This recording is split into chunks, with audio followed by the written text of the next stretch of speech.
当年，我不习九重天上的规章严苛，不通人情，而如今，我在人间走了一遭，我才明白，正是有人为了大义，牺牲了自己，才守护了三界。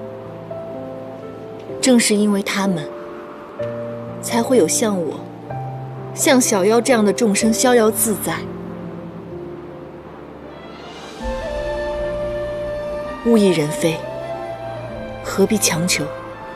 你有你的责任，我也有我的责任。你回去好好履行你帝君的职责吧，我也要守护我的家人。你走吧。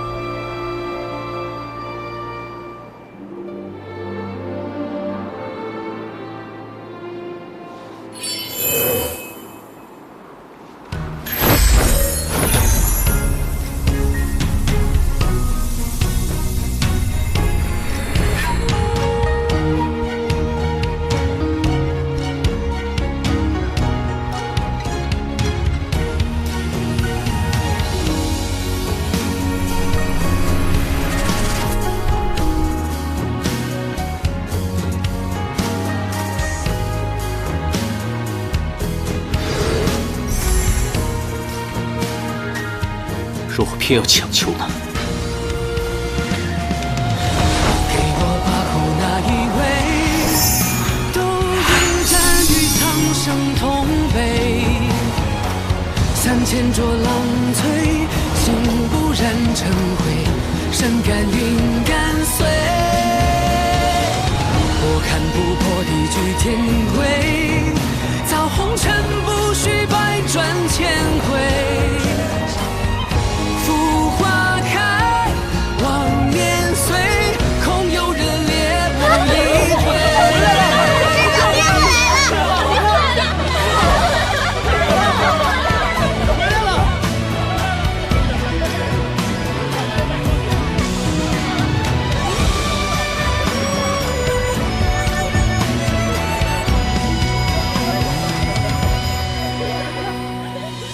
千江有水千江春天回来了，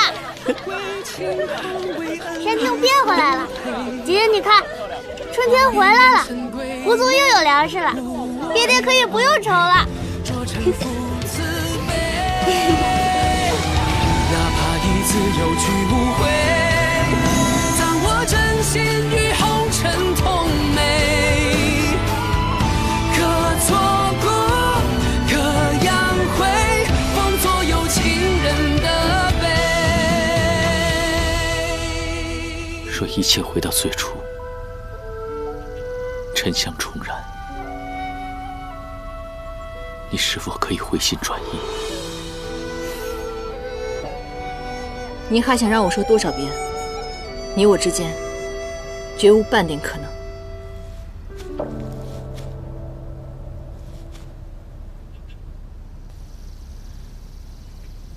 可是你刚才已经回头看了，不是吗？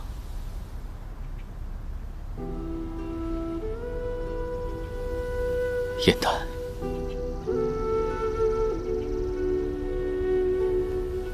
我愿意等，等你重新走向我。我送你的香炉已经在这儿了，只要此心此情仍在，余温就永远不会消。我是帝君，也是唐州。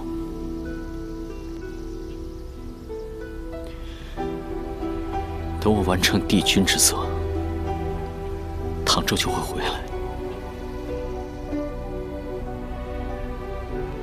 和你相伴余生。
天信观书信已焚，但应渊还在调查，不肯放弃。需要我再次出手吗？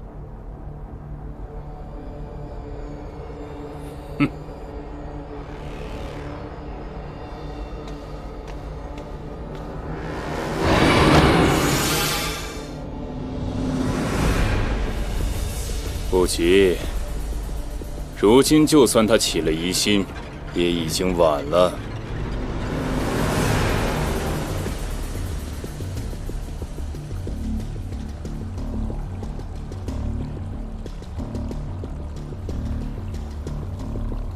5日之约，时辰已至，陆明为何还未来？帝君，我本想将严诞之事告诉陆明，可这几日我寻遍天界，终不见他的身影。玉清宫的仙士说，已经许久没有见到陆明了。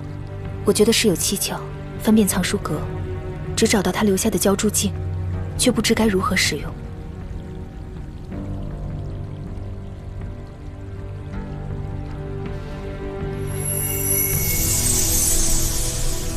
此镜为鲛人族的法宝，只有鲛人才能催动。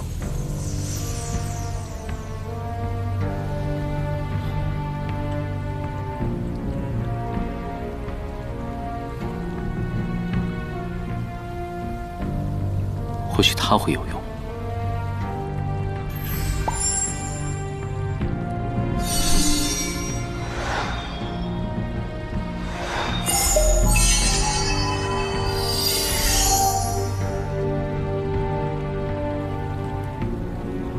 这是何处？鲛人乃北海水族，此景应该在北海地界。陆明定有所指，我要下界去看一看。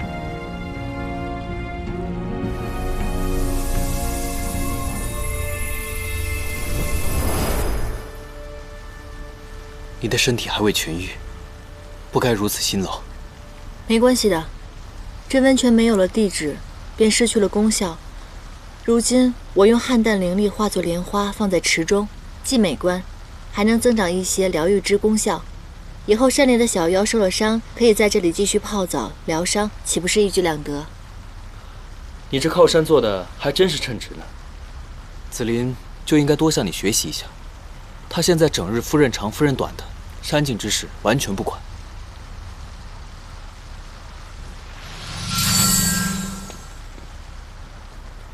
长老，您怎么来了？陆明殿下已经失踪多日了。出什么事情了吗？殿下常年在天界当差，每日通过胶珠镜联系我们处理北海事宜。这几日我们都未曾收到殿下的口谕，我们只好施法催动了胶珠镜，却只能看到这幅画面。此处为我鲛人族的秘密领地，唤为琉璃瀑，因至高圣洁设有结界，族中无人可以攻破，便是龙尊殿下也无法入界查看。我们寻找殿下心切，龙尊殿下便让我们前往野兰山求助。长老请放心，我一定尽我所能查明真相，寻到陆明。严诞，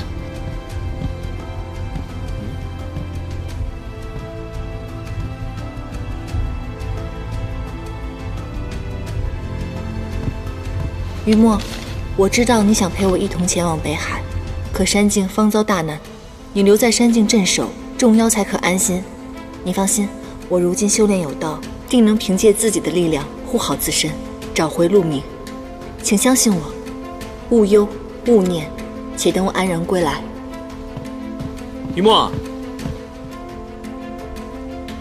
严大人呢？走了吗？这失踪的究竟是何人？让你们一个两个都这么着急。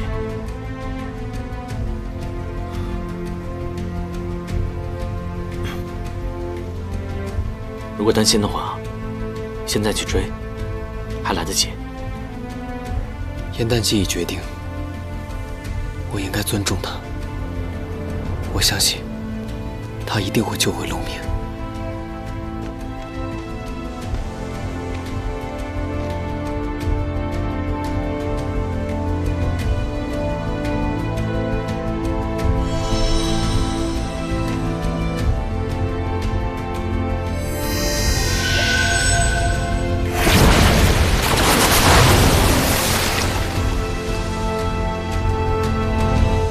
燕丹，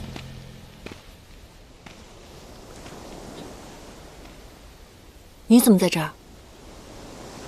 你也来了北海，想必也是知道陆明失踪的消息了。天界有关于他的什么线索吗？我在陆明的浇筑镜里看到了北海水井，寻迹来此。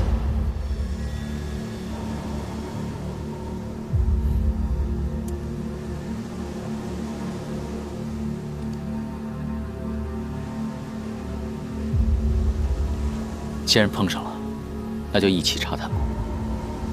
寻陆明要紧，北海情形未知，多一人便多一分把握。那便一起吧。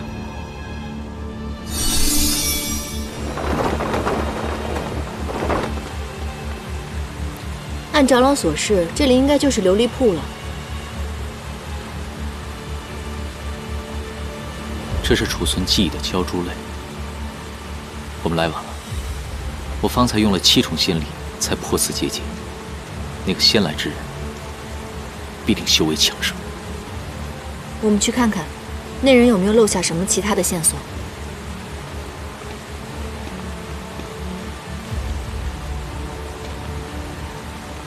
这有块石碑，鲛人百代，子嗣繁昌，设琉璃铺，素记其宗。命途短顺，终归尘土；流水万千，方名永志。这是鲛人族的祠堂。祠堂一般是祭祀故人的地方。陆明的鲛珠镜出现在此，难道？不可能，陆明一定是想留下什么线索给我。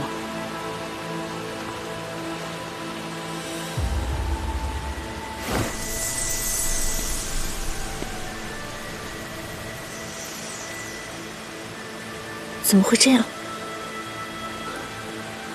不可能的！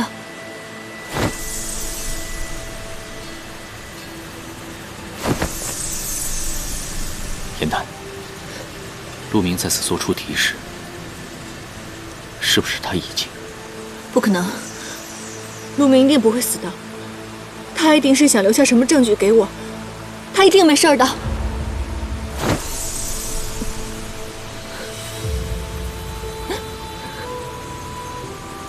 燕丹，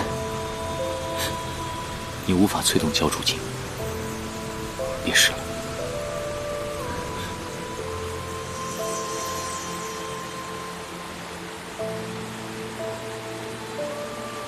陆明一定还在等着我救他，他一定没事的，他一定没事的。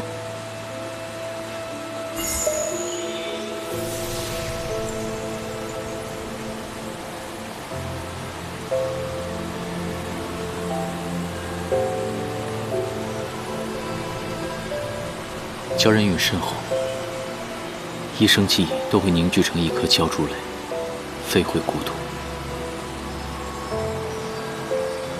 这是陆明的鲛珠泪。这是聚灵丝，陆明早就留了一手。那人虽把陆明的鲛珠泪摧毁了，可是若有聚灵丝，便会感知到宿主生前亲人的气息，便可以亮起来，可以聚回几分灵石。陆明，你到底发生了什么？你到底怎么了？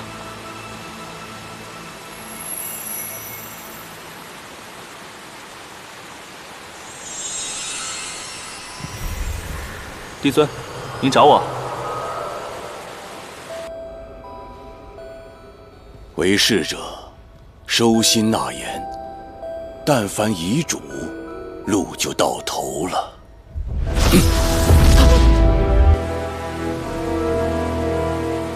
这怎么会是帝尊？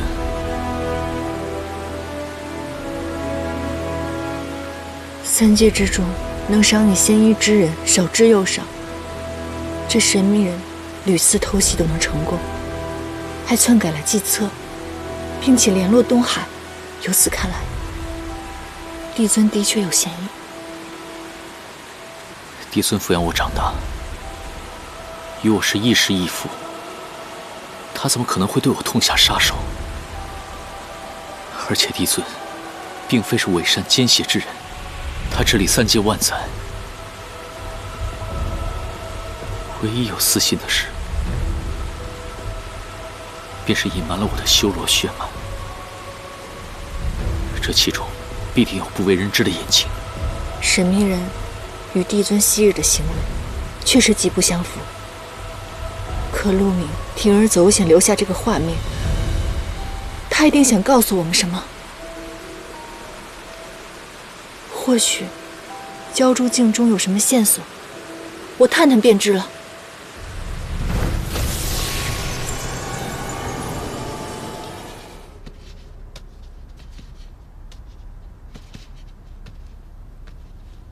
走吧，陆明。等会儿，这灯呢还没熄灭呢，你陪我值夜值傻了吧？那我陪你一起熄灯吧。放心吧，陆明，就算你在藏书阁当10000年的小仙士，我就陪你值10000年的夜。走。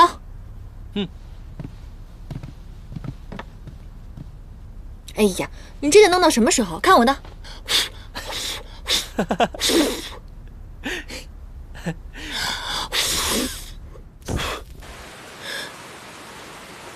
这是之前我和陆明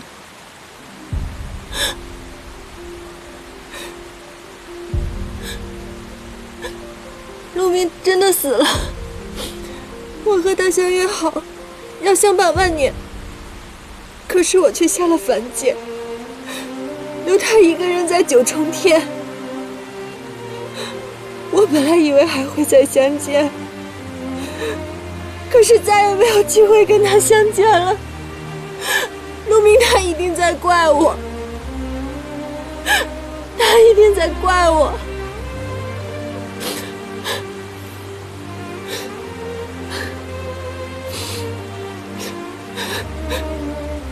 陆明他没有怪你，他是在和你告别。刚刚出现那2个画面，他是想告诉我们，地点就是在藏书阁，肯定是陆明早有防备，发现了线索。我现在去查一查便知。我和你一起去。若在藏书阁，我对那里很熟悉，我一定能找到什么线索的。燕丹，你是妖神，若是被发现的话，会有性命之忧。我一定谨慎小心，请你相信我。陆明如今尸骨未寒，可凶手却逍遥法外，我们没有办法在凡界安心等待。陆明是我最好的朋友，我想帮他报仇，求你了。好，那我们便一起去。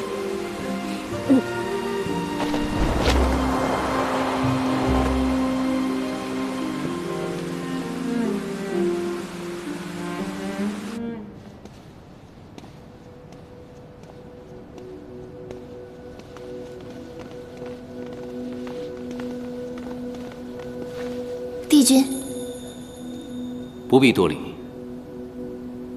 我今日要在藏书阁中查阅文典，不想有人打扰。是。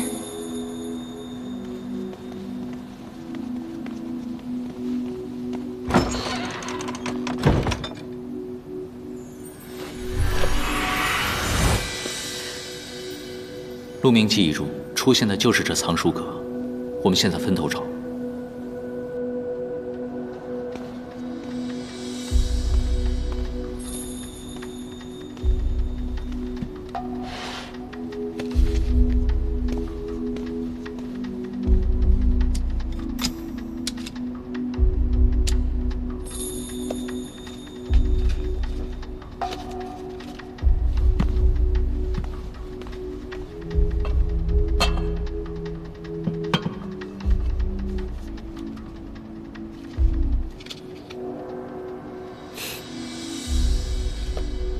这么多高价书，陆明就算升官了，也跟以前一样，还是那么偷懒。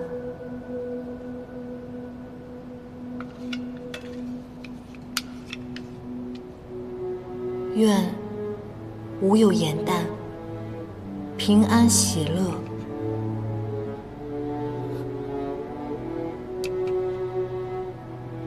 你每年都在为我祈福，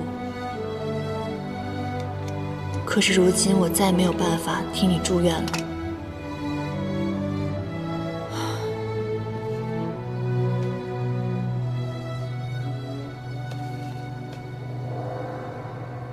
怎么会有这么多腰带的书？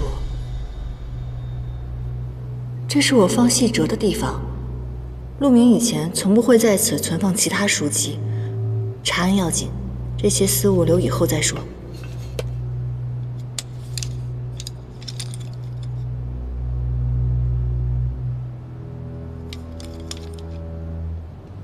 有什么线索吗？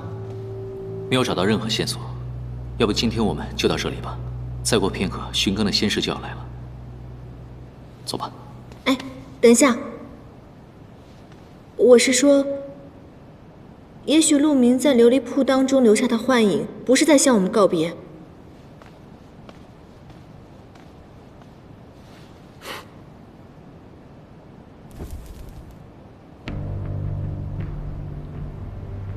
果然，鲛人的骨血杏书，可生不灭之火。这不灭珠，便是陆明用自己的血制作成的，这才是他想给我们看到的线索。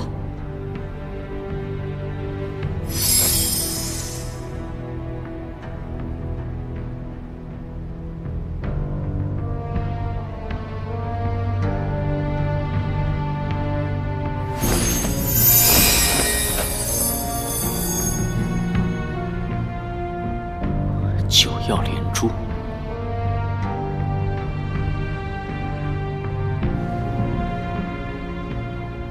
九曜连珠乃是万年难遇的奇异天象。严奈，你看，这9颗星排成一列，遮天蔽日，在天地间结成法阵。这不仅是天象这么简单的事情吧？九曜连珠天象出现的时候，若以金蝉翼及天地灵气，再以仙力深厚的神仙仙灵化作容器，生祭九曜阵，就能炼就乾坤饮。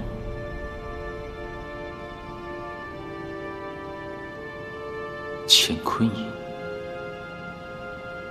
而这个乾坤饮，曾是修罗尊主玄烨所用，因其阴损狠毒，创世之战后便把它封禁起来，只有经历过创世之战的几位老神仙才知晓。上一次九曜连珠，正是仙魔大战之时。以仙灵作为容器，难道说北冥仙君当时大战归来之后，仙灵丢失，是有人故意为之，拿他的仙灵去私炼乾坤饮？可炼就乾坤饮所需要的金蝉翼，是3亿巫异族的法宝，此族早已灭绝。死于乾坤饮之人会发生什么异象吗？乾坤饮吞吸灵力，中招者仙骨淬化，难聚成形。那我们去神官陵看看北冥仙君的尸身，不就真相大白了？好。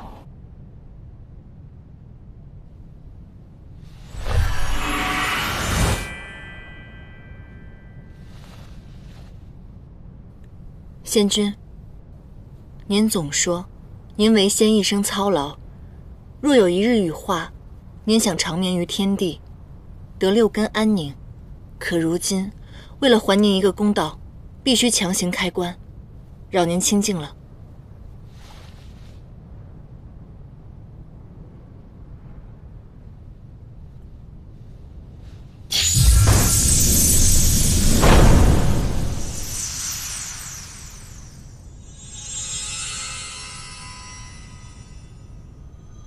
有颗棋子，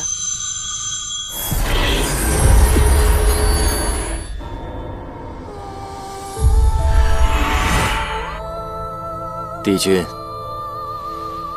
好久不见。仙君，我尚有一分灵石，寄于你的棋子之中，以其与你心灵相通，传音于你。我的棋子，仙魔大战，我统管后方，为众仙分配法器、仙兽。大战前夕，帝尊曾嘱托我，若战事吃紧时，务必保全帝君。可是我于后方，你战于前线，我唯恐照顾不及，便暗中取走了你的一枚棋子，以期与你灵石相连。没想到多年以后，竟再次相见。若帝尊真是那神秘人，何苦救了我又要杀我？仙君这片心意，我竟毫不知情。如今生死相隔，隐约难以回报了。敢问仙君，当年大战究竟发生了何事？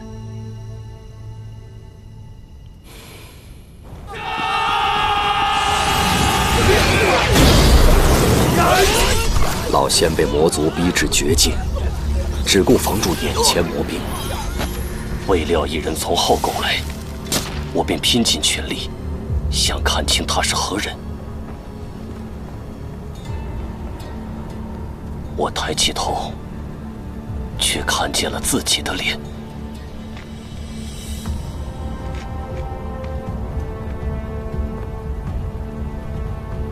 我即刻明白，此人会施傀儡术，可假扮他人，隐藏身份。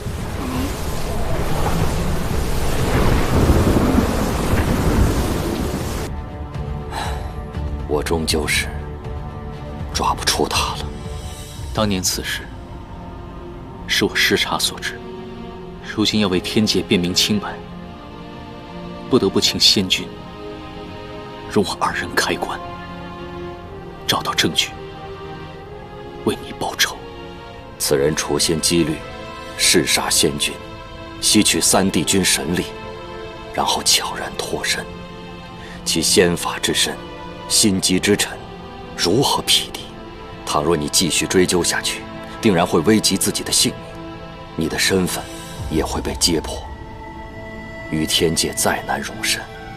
原来仙君早已知晓，应愿此生只为扶天地正道，哪怕身份揭破，削了仙籍，也要还无辜牵连之人一个正义清白。为了使命，无惧无悔，还请仙君开棺。也罢，我早知道会有如此结局，只是大势早定，若定要寻根究底，扭转乾坤，必然会危险重重。倘若必有一战，我相信帝君一定会拯救苍生，还三界太平。只是我还有几分私心。仙君可是挂念颜旦与于墨？请放心，若他们卷入居中，应愿必会奋不顾身，护他们周全。愿帝君平安功成，那这两个孩子就尽托付于帝君了。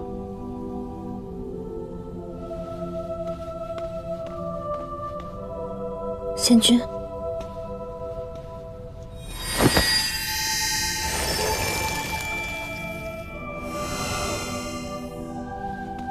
龙鳞，这是当时于墨放在仙君身上的龙鳞。九级龙鳞乃是灵根所化，坚硬无比，好好放在仙棺当中，不可能有破裂的。果然有人谋害了仙君，拿走了他们的仙灵，借此炼得乾坤银。三界之中，有能力弑杀帝君的，只有一个人，那便是天帝。昔年创世之战当中，他带领仙神灭了修罗一族，而如今又以修罗邪法残害天界之人，他为何变化如此之大？以他的身份揭破此事，形同颠覆三界。我们必须谨慎确认，若想找出真相的话，还得收集更多的证据。我知道，你与天帝情谊深厚，若是调查起来，你处境会非常的艰难。我有些担心你，你在明，他在暗，不能让对方钻了空子。你放心，燕南，我绝不会寻死。事关重大，我自责无旁贷。在没有拿到证据之前，我们不可贸然行事，否则就会身陷险境。燕丹，你还是先回夜兰山去吧。你是帝君，一举一动皆被瞩目。若我化成一个小仙士，反而进出许多地方更不易被察觉。况且，陆明在藏书阁中留下那个木盒，我必须要弄清楚到底为何意。既然你要选择一起留下来，我会护好你的安全。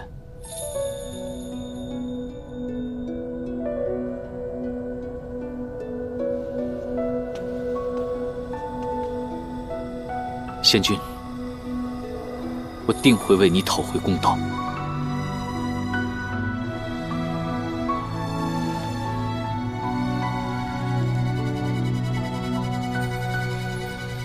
仙君是余墨的恩师，在凡界暗杀你之人，又与九岐灭族脱不了干系。以余墨的性子，必定会手刃仇敌。我这就传信于他，将我们所查之事告知。待我们找到实证，可在百仙觐见之时，与天地对峙。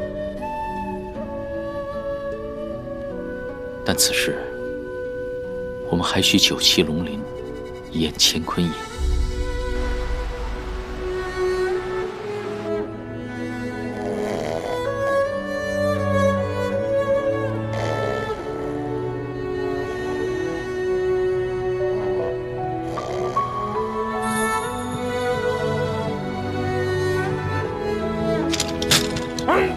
哪个不要命的小崽子敢打扰本帅休息？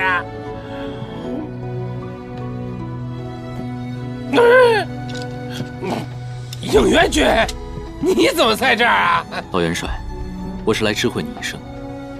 7年我让你留下的房间，现在有人要来暂住了。我来，是给他添置一些物件。这房子本来就是你弄来的，你想带什么人就带什么人，指挥我做事，只要不打搅本帅休息就好。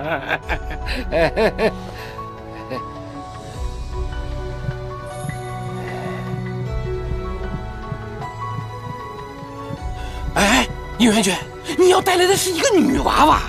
老元帅，日后有人与你同住，你若整天酗酒的话，这样下去有失体面。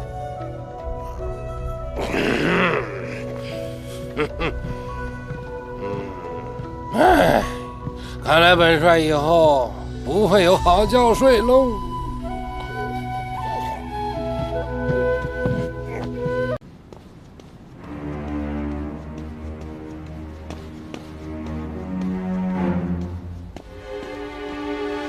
子期，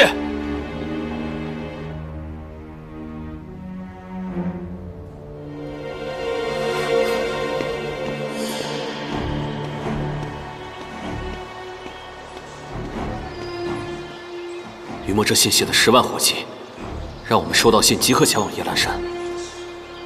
可是子期，你现在身在何处啊？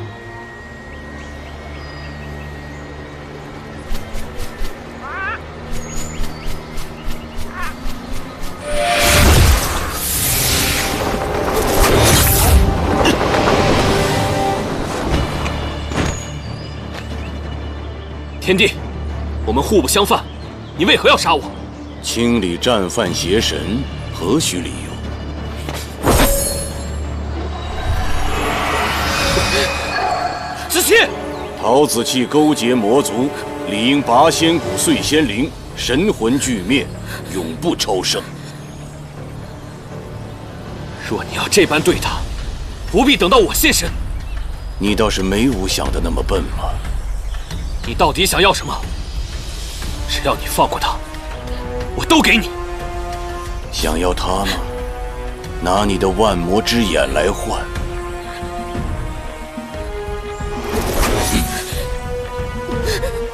子期，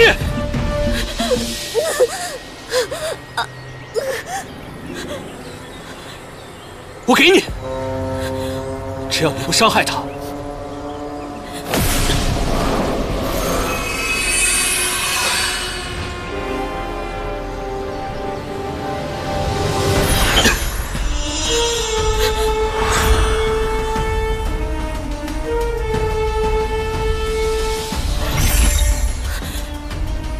东西你拿到了，放人。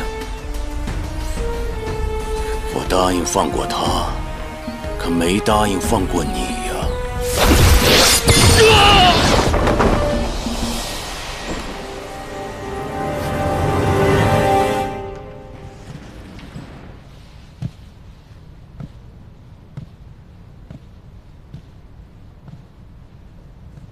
这些都是演虚天宫时的物件，他竟帮我保存至此。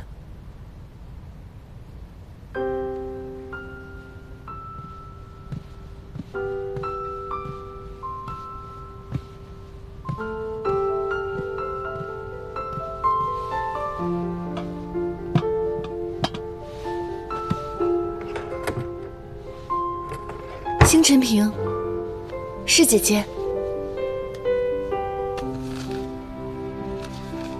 颜淡，余墨为下界寻你，不惜断了龙角。相识不久的友人尚且待你如此，我这相伴而生的胞姐却无事可做，只能为你接一瓶星辰，祈愿你在凡界一切安好。余墨竟是为了我，去寻我的时候断了龙角。余墨，这份情谊你让我怎么还？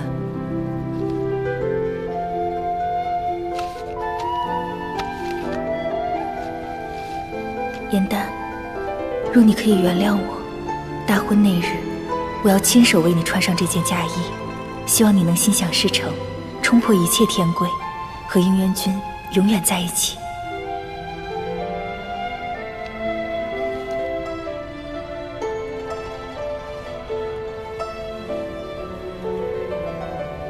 这些年姐姐一直在牵挂我，可如今我跟应渊放不下，也回不去了。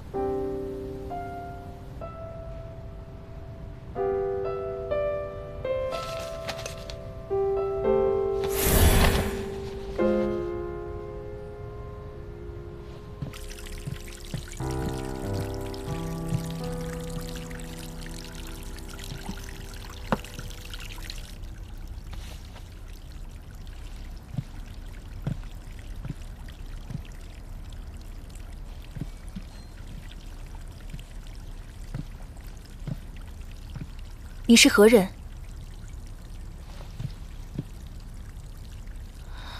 颜淡，好不容易扮成你一次，还被你看穿了。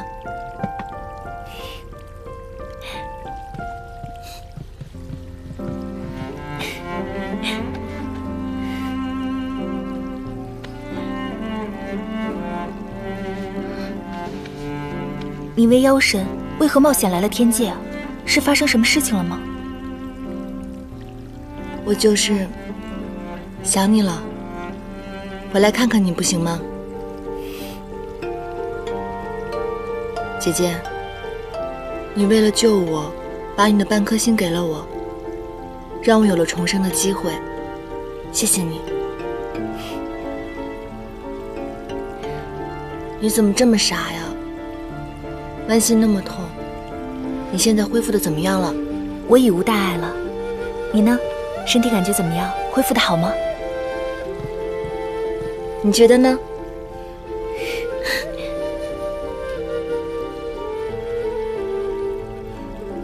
姐姐，我看到你给我收集的星辰瓶了。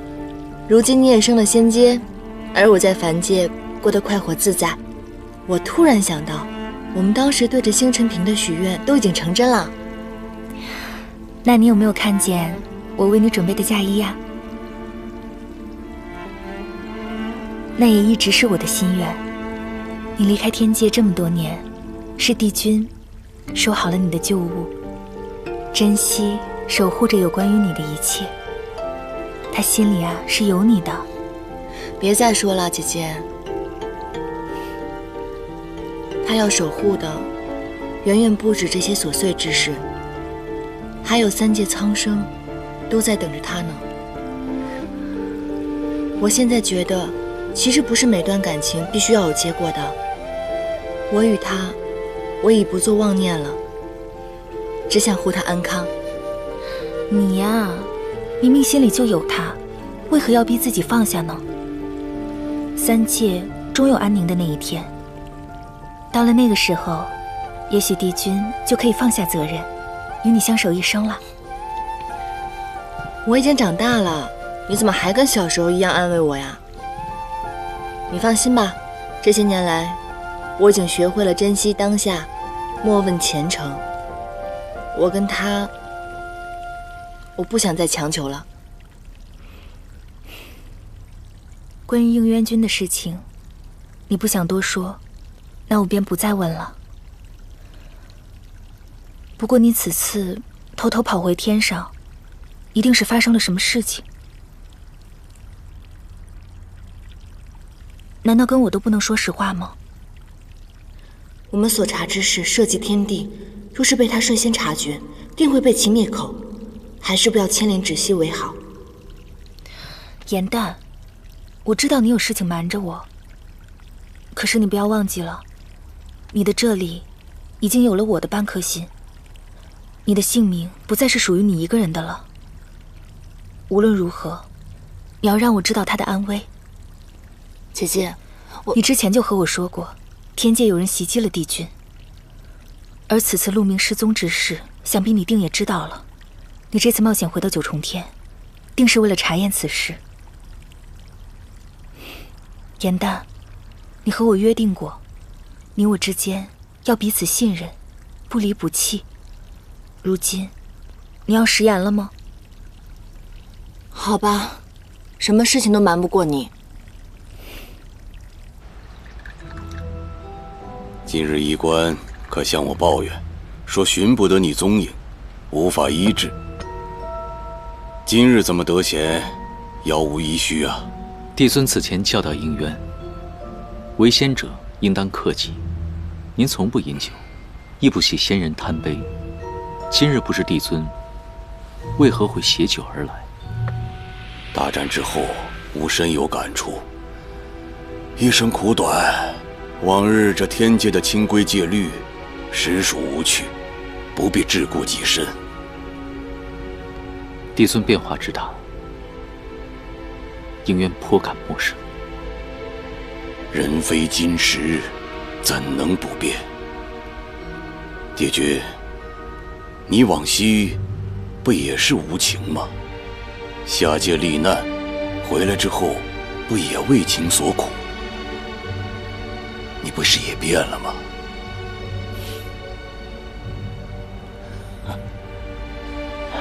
时隔数年，我重返天界，对天界事情很多都很生疏，便去了趟玄心崖住了几日。获得老元帅提及一事，我想不明白。据说当年大战之前，帝尊曾说过太幽难当重任，可不知为何如今他能破格提拔为仙兵总管。此事甚是无奈。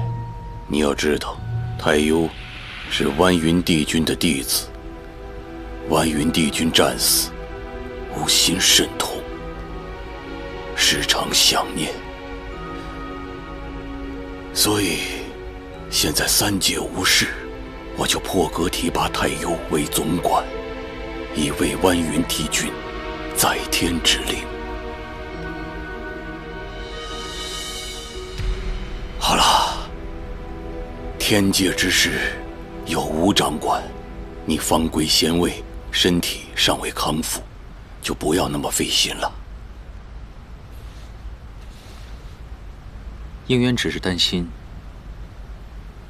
帝尊事务繁多，只是想替您分担一二。我回九重天那日，帝尊才说过，必定会查清楚仙魔大战之内情，以及凡界偷袭之人。这过了几日之后，不知帝尊可有结果呀？无疑有几个怀疑的人选，正在一一探查。帝尊，那偷袭者常用无影兽来与人传信，我已经查探过了。天界诸多仙官也得以佐证，在玉清宫之中，许多人都听到了无影兽的轻啼，想必此人便在宫中。不错，你的想法与吾一致。此人喜好收集和喂养各种灵兽，而且在你下界之时，他偷偷下界，甚是可疑。此人便是吾的贴身侍官陆明。帝君，吾听说陆明与你关系甚好，他有没有趁此机会暗害于你？不知为何，陆明现在不在宫中，寻不到踪迹。要不然，吾一定亲自将他绑来，让帝君审问。我对神秘人所施的7日同命咒，如今还剩最后1日。我若能探出他手中印记，便是铁证。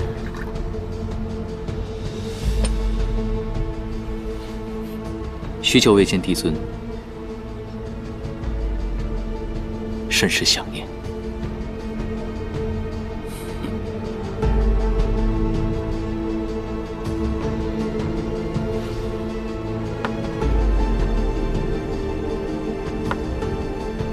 些年，您常在这里飞至杯盏试探我的仙法如何。若是在杯盏落下前10招能胜你的话，便能获得赏赐。那么今日，应渊想与帝尊比一比。哦，帝君为何今日如此好兴致啊？只不过你仙体受损，仙力尚未恢复，改日吧。帝尊拒绝，难道是怕了？您曾说过，惧者必败。帝君，吾何惧之有啊？只不过是怕伤了你。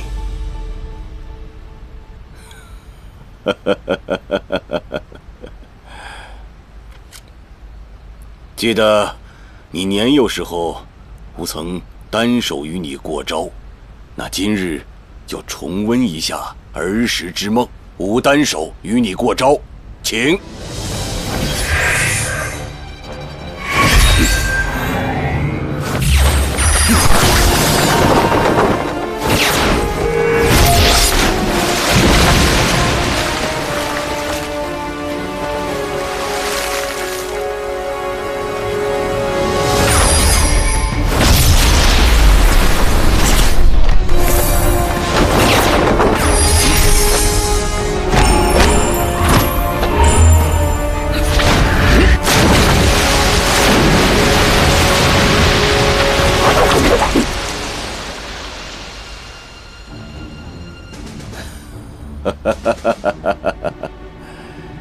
帝君，吾就说了嘛，怕伤着你。多谢帝尊手下留情，应渊无碍。你仙体方愈，今日就点到为止。天色也不早了，吾该回宫了。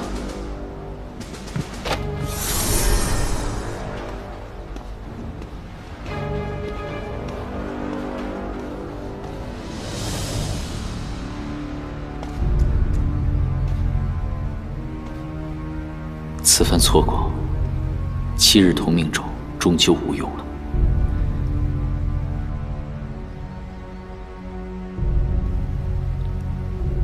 帝尊向来不喜我义气，自己也不善艺术，为何如今他随手一摆，却能完满复盘。难道？真没想到，陆明竟用自己的骨血为你们留下了线索。他生前曾多次来到妙法阁，每次都会在这个柜阁面前停留。我想这其中一定另藏玄机。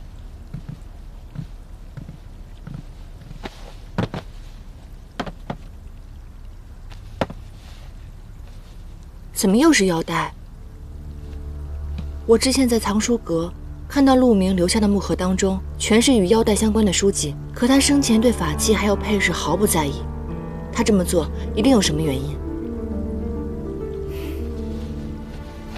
这些腰带从何而来？诛仙都会定期更换法器用物，而换下来的旧物就会暂时放在妙法阁中。这个柜阁就是专门用来存放各位仙君腰带的。诛仙君更换法器的记录你还有吗？给我看一看。有的。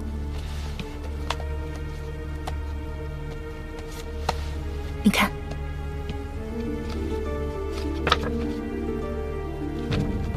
这2页为什么是空白的？有2位仙君从未更换过腰带，所以就没有记录。一位是帝尊，还有一位就是应渊君。为何？仙魔大战过后，帝尊就再未更换或修缮过腰带了，推说是因为故人皆逝，所以格外珍惜旧物。而帝君不愿更换混元玉带，是因为上面有你亲手绣的四叶汉带呀。他上千年来都没有换过腰带吗？自你出现以后，从未更换过。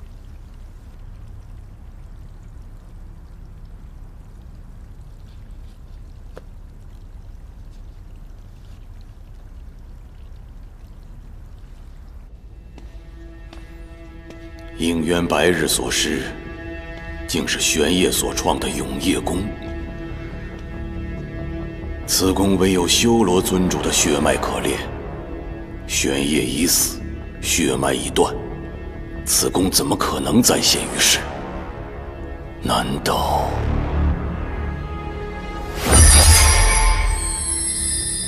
玄烨的刃魂剑不见了？唯有修罗尊主的血脉，方可降服刃魂剑灵。地衙只有应渊长居，剑灵必然已归顺于他。应渊，你竟是玄烨之子！原来如此，应渊，吾只要得到你的血脉，便高枕无忧了。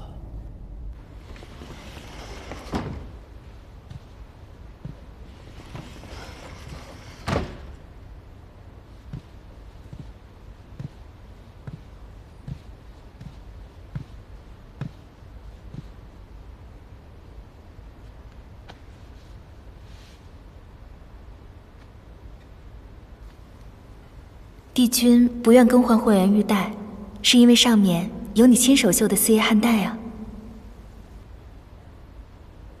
何人在此？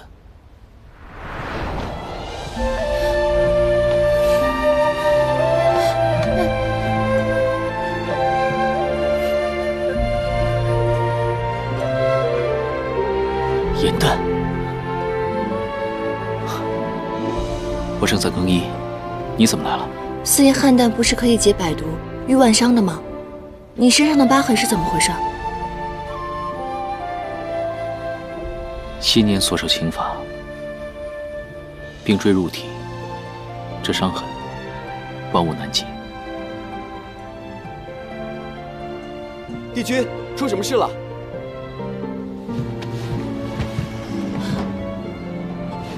帝君，您这可是违反天规之事啊！我早已不在乎天规，只想护着自己在乎的人。愣着做什么？出去！帝君，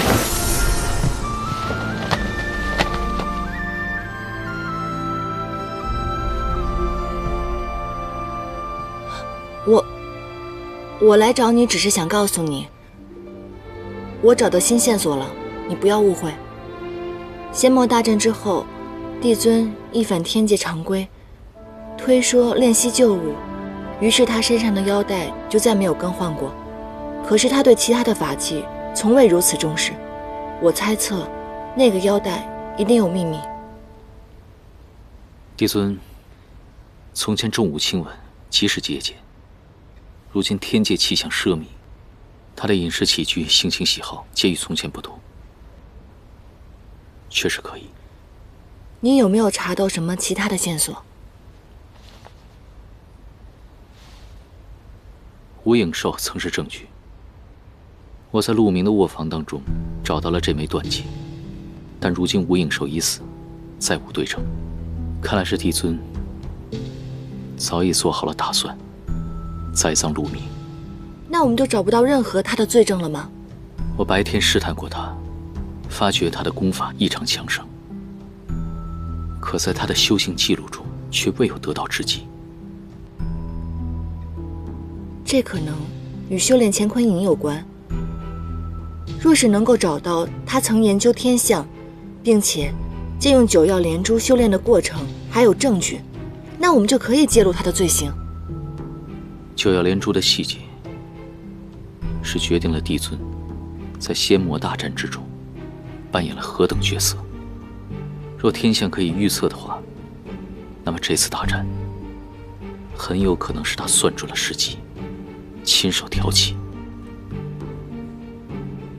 我已经去过还秦的故居，找到了那本星图册，可是9曜运行，我找不到任何规律。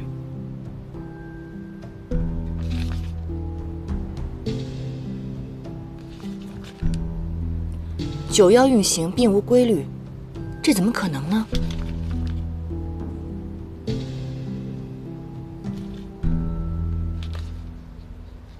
这幅星图我曾经见过。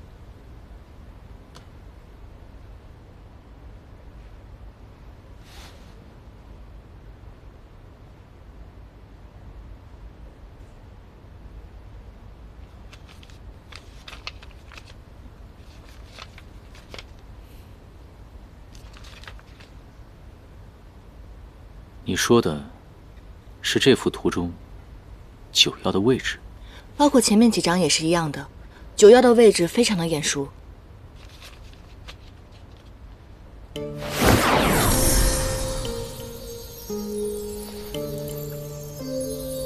来，给我。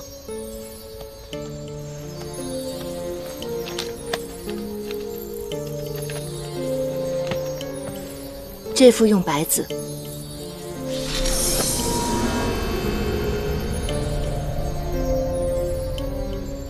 9曜司，天、地、阴、阳，阴为黑，阳为白，黑白交错，阴阳叠加，于是成了这副棋局。而这副棋局，我曾经在偃虚天宫见过。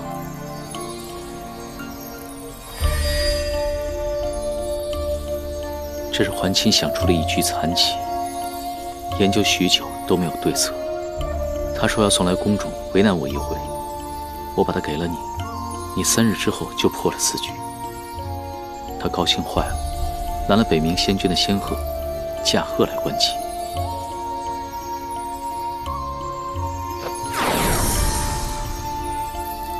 果然，这9子连在一起，就是9曜连珠的方位。还秦如果已经预测出9曜的星轨，为何还要隐瞒他人？他会不会是帝尊的人？如果要查清楚真相的话，那我们只能去还秦生前值守的步星亭寻找线索。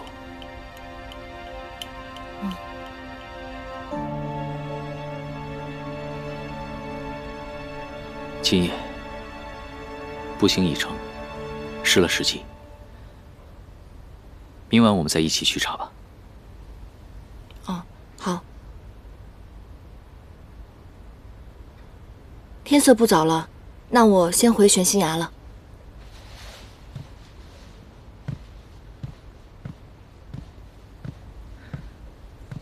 燕丹，我还有一句话。方才对清源所说的话，那是我的真心话。我不会再受制于天规，你明白吗？我明白。帝君，你怎么屋外还有人啊？你们继续，我和陆景在这儿好好守着，不会让别人发现的。他们要守多久啊？依照新宫规，可能要1整夜吧。1整夜？那我岂不是1整夜都出不去了？嗯，有可能。那我现在怎么办？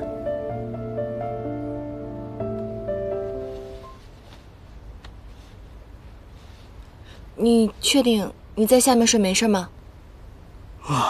时候不早了，睡吧。地面阴冷，如果寒气侵入你的体内的话，你旧伤复发，那就不得了了。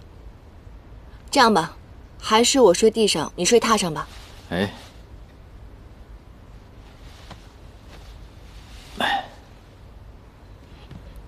你干嘛？你干嘛？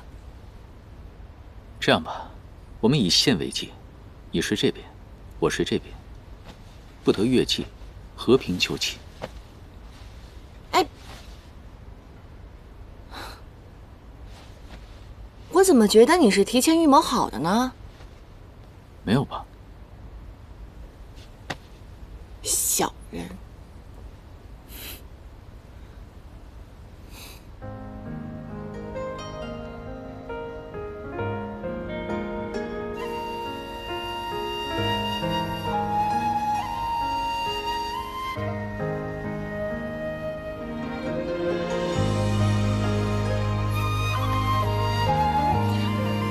你干嘛？你干嘛一直睁着眼看我？你不转身，怎么会发现？我刚才后面感受到了。总之你不能看，闭眼，不许看我。你越界了。我那是因为你一直盯着我看，我才越界的，好吧？那好吧，那就放在此处吧。你干嘛？别动！怎么会有你这种无耻神仙？睡觉。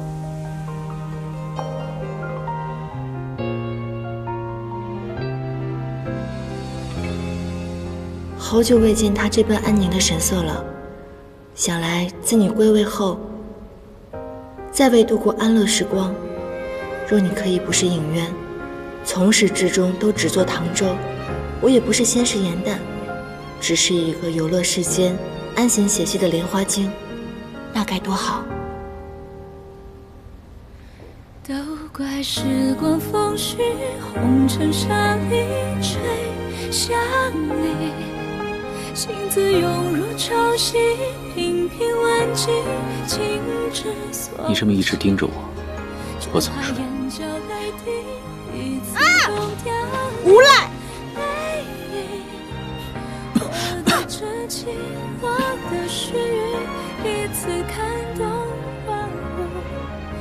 燕丹，我答应过你，会履行帝君之责。眼下危机四伏，天界必有一战。我身为帝君，危难之际定当身先士卒。若你我终有一日死别，有过今夜温存，我已然无憾。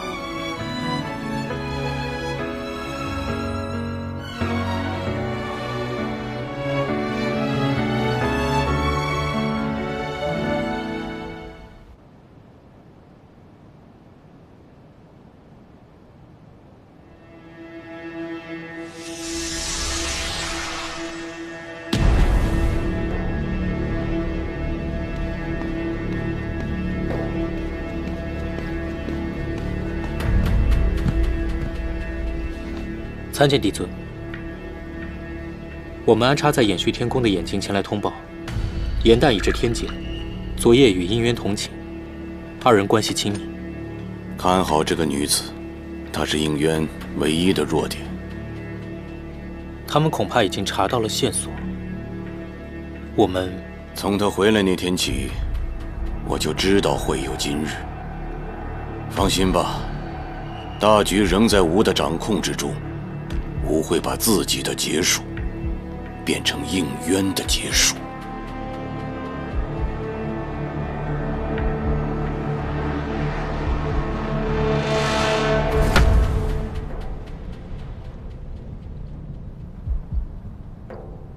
整座波星亭当中，只有这观星石墓最为蹊跷。昔日冀都星君通过观察它，测出了九妖的轨迹。你说这里面会不会藏着什么线索？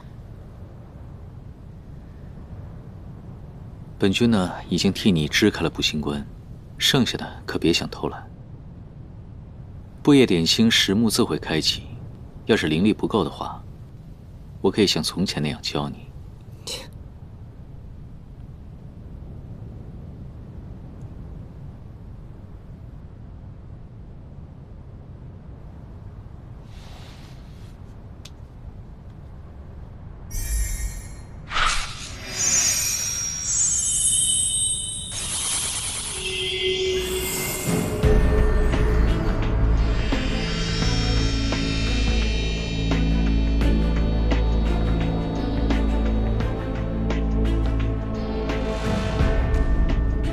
这上面好像附了什么东西。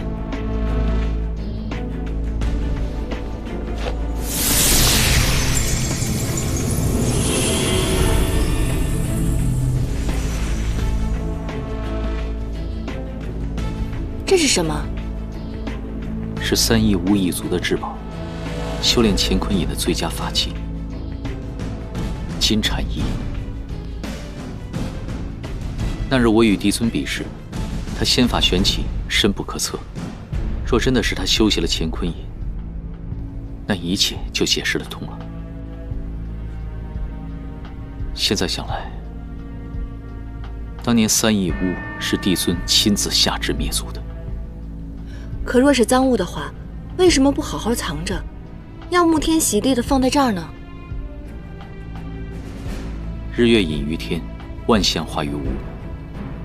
金蝉翼是用来修炼乾坤引的最佳法器，它将天地灵气、日月精华归于己用。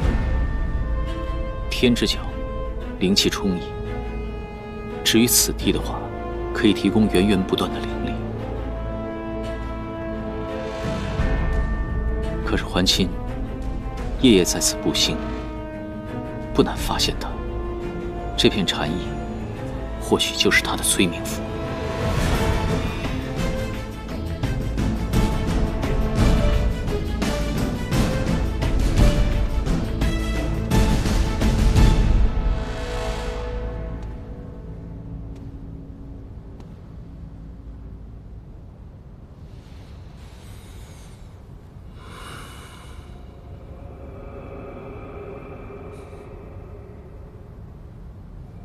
昔日的情分，终究是念不得了。